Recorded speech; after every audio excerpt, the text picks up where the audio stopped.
Dapat di tengah-tengah forum simposium desa tahun 2023, tanggal 19 Februari tahun 2023, Bendahara Umum DPN Persatuan Perangkat Desa Indonesia bernama Nanang HS itu berseloroh kepada saya soal kepala desa. Beliau mengatakan begini, bahwa kepala desa itu berlatar belakang macam-macam. Ada yang tukang patu, ada yang sopir, bermacam-macam, sehingga kemampuannya terbatas. Meskipun ketokohannya itu bagus, jadi punya potensi sebagai pemimpin, tapi kemampuannya relatif terbatas. Dan memang itu fenomena umum di mana-mana, karena kepala desa itu dipilih oleh rakyat, artinya juga mencerminkan kondisi rakyat. Itu tidak jadi soal. Kepala desa lulus SMP juga nggak jadi soal bagi saya. Yang penting adalah ini ya, kepemimpinan, ketokohannya. Kalau menurut sahabat saya Ari Sujito, bahwa yang terpenting dari kepala desa itu geni. Itu geni itu ludah api ya. Jadi ini omongannya itu punya kuasa yang sangat powerful gitu ya. Soal ini akan saya bahas di kesempatan lain. Tetapi Nanang HS, Bendahara Umum PPDI itu menyampaikan sesuatu yang menarik sebenarnya. Kepala desa itu penting untuk disiapkan, ada semacam latihan dasar. Terutama ini yang baru terpilih pertama, ini kan ada jeda ya. Sebelum dilantik, dipilih, terpilih, kan ada jeda sebelum dilantik itu.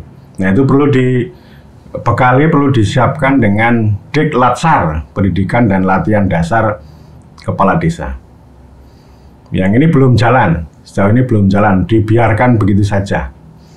Tapi sebenarnya sama, ini para sekretaris desa itu, meskipun mereka punya kemampuan yang lebih, begitu duduk jadi sekretaris desa itu juga istilahnya juga tidak banyak tahu, harus belajar secara mandiri, secara otodidak, mempelajari dokumen dan macam-macam. Baru setahun 2 tahun itu baru bisa lumayan lebih baik lah. Tapi konsep Diklatsar ini saya kira penting, dan saya jawab usulan dari Nanang HS itu begini. Mas Nanang, ya, saya itu dengan STPMD APMD itu sudah membuat proposal, sudah kami sampaikan kepada banyak bupati. Semacam Diklatsar itu 11 hari ya, kita bawa ke Jogja. Isinya itu kita membekali kepemimpinan dulu yang pertama. Bagaimana memimpin sidang, memimpin orang banyak, memimpin perangkat, bahkan termasuk memimpin upacara dan sebagainya. Karena upacara itu kegiatan yang tidak mungkin kita lepaskan di negara kesatuan Republik Indonesia. Nah kemudian ini ada aspek-aspek di dalam undang-undang desa, ada pemerintahan, ada pembangunan, ada kemasyarakatan, pemberdayaan. Itu kita siapkan 11 hari ya, 11 hari. Jadi kita bekali gitu ya, diskusi yang serius, kemudian juga ada praktek, tapi tentu tidak harus detail. Kalau kepala desa kan urusannya tidak detail, kalau detail nanti salah. Jadi poinnya adalah kita mendudukkan itu tadi, bagaimana kepemimpinan kepala desa itu menjadi inti, menjadi core di dalam penyelenggaraan desa, baik itu pemerintahan, pembangunan, kemasyarakatan, dan pemberdayaan. Dan yang tidak kalah penting, Nanang HS kan juga mengatakan bahwa begini ya, karena kebijakan yang akan diambil oleh kepala desa itu punya implikasi terhadap hukum.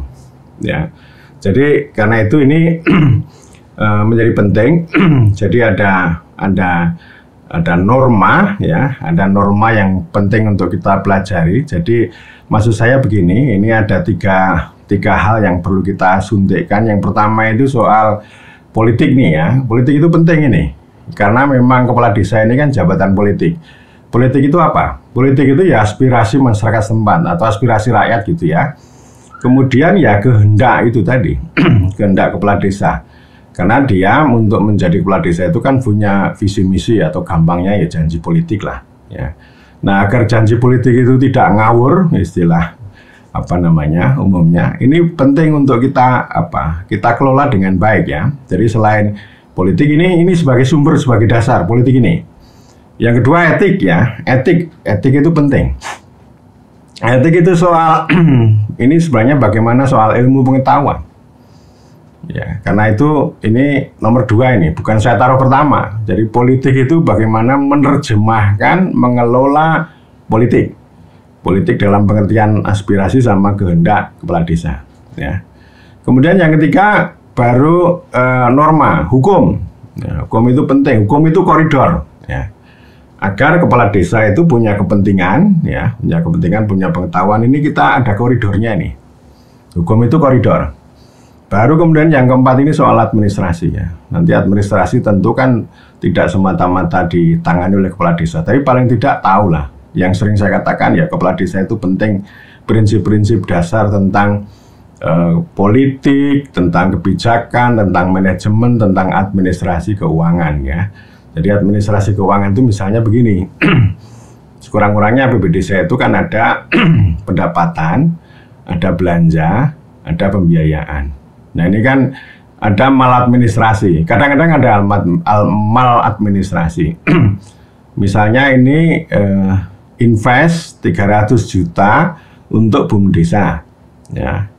Itu seharusnya masuk dalam pos pembiayaan. Tapi ada maladministrasi yang itu dimasukkan dalam belanja atau dalam pengeluaran. Nah itu namanya maladministrasi. Tapi sering ini digoreng ya menjadi hukum. Padahal ini administrasi sebenarnya menjadi hukum. Sehingga ini masuk ke ranah hukum. Kalau ranah hukum itu berarti melanggar koridor. Kalau melanggar koridor itu artinya korupsi gitu. Ya, jadi ini saya kira penting ini duduk ini. Oh ini urusan administrasi, ini urusan politik, ini urusan pengetahuan, hukum dan sebagainya, itu perlu kita dudukkan. Nggak harus rumit-rumit, nggak harus. Ya kita bikin yang maksud saya begini, yang simple itu kan tidak tepat, yang terlalu detail itu tidak berguna. Jadi harus ada jalan tengahnya. Ya termasuk juga ini soal kepentingan masyarakat setempat nih. Jadi ini kan soal kewenangan ini. Soal kewenangan itu bagian dari pemerintahan tadi. Apa sih sebenarnya yang harus diurus gitu ya. Jadi ini beberapa poin ini menjadi penting. Dan yang kedua, garis besar yang kedua, bahwa kita mendorong ini para kepala desa ini menjadi kepala desa legendaris. Ya, mau 6 tahun, mau 9 tahun gitu ya, legendaris. Ini akan saya bahas secara khusus. Tapi intinya kepala desa legendaris itu dia powerful, kuat gitu ya. Kemudian yang kedua, dia punya legitimasi. Legitimasi itu ya diterima oleh banyak pihak, oleh orang banyak, oleh BPD, oleh musyawarah desa.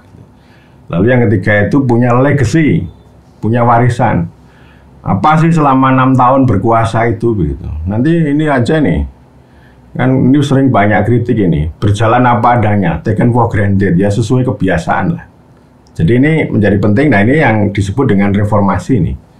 Dari warisan itu, setiap kepala desa itu kita harapkan selama duduk itu punya legacy yang dicatat secara bersejarah oleh masyarakat setempat. Jadi ini saya iklan ini, maksud saya ini kami Sekolah Tinggi Pembangunan Masyarakat Desa PMD Yogyakarta itu siap ya, dan tentu ini apa namanya, sebenarnya otoritasnya bisa pada level bupati ya umumnya ya, karena memang pembinaan dan pengawasan ini ya, mata anggarannya itu Binwas. Tapi bisa juga dari provinsi, bisa juga dari pemerintah pusat. Atau dengan skema yang disarankan oleh Mas Nanang, itu menjadi pos pembiayaan di dalam pos belanja di dalam Pelkades. Jadi satu paket Pelkades itu mulai dari penjaringan, pencalonan, pemilihan, pelantikan. Pelantikan itu kan yang di ujung. Nah, setelah terpilih menuju pelantikan ini kan ada jeda nih. Nah, jeda ini untuk penyiapan itu ya, Latsar, pendidikan dan latihan dasar bagi kepala desa terpilih. Nah, ini bisa dianggarkan juga oleh ini desa masing-masing dengan APBD desa masing-masing gitu. Nanti kalau satu kabupaten itu ada pemilihan secara serentak, katakanlah ada 40 orang gitu ya, kan 40 orang itu nanti bisa kita kumpulkan belajar selama 11 hari gitu ya, memberi makna gitu ya.